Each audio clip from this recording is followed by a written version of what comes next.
This story is from Your Turn Practice Book, page 113 and 114.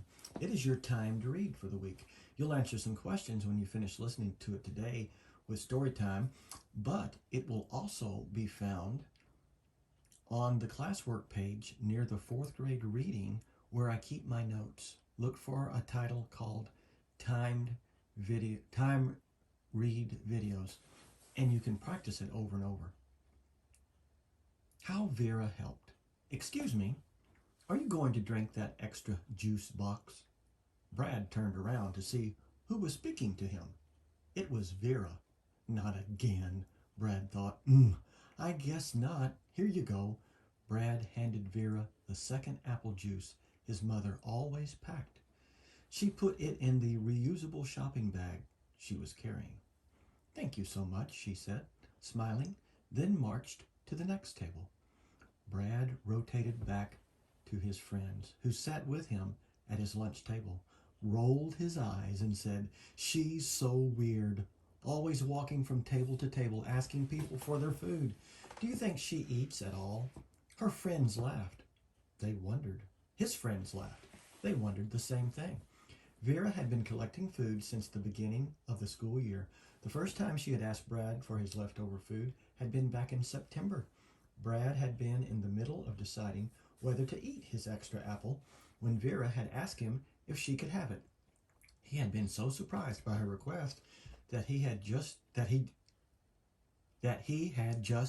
it to her. It was November now, and Brad was curious about what happened to all those juice boxes and food he gave away. "Do you guys want to find out where all that food goes?" Brad asked his friends. They didn't seem very interested. But it was a Friday afternoon, and there wasn't any homework to do, so he decided to go alone. He'd follow Vera after school and see what happened. After the last bell rang, Brad said goodbye to his friends. Then he waited around until he saw Vera leave. Her shopping bag was bulging. The edges of boxes were pushing out against the bag. Brad didn't know where she lived, so he stuck close behind. When Vera walked into her house, Brad said out loud, "Wow, maybe she does eat it all. Maybe her family needs the food." He felt unsure as he said it. Her family had a beautiful house with a trimmed yard, but he was truly confused. He didn't know what to make of what he was seeing.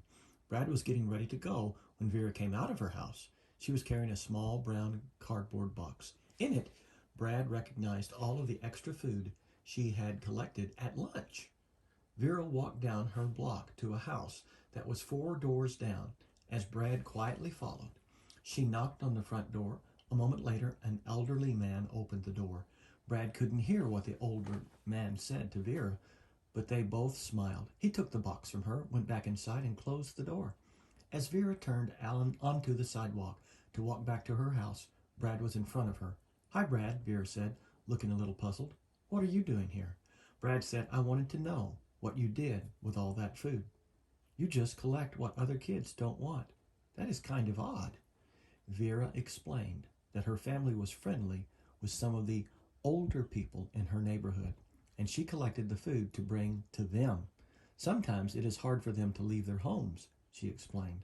"Okay, that's not odd. That's a great idea," Brad said. "What can I do to help?" Remember, you'll want to practice reading this, and you will want to go to the classwork page under fourth grade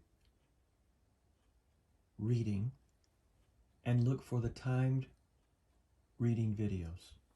And you can practice over and over. That way you can learn words that you might not know otherwise.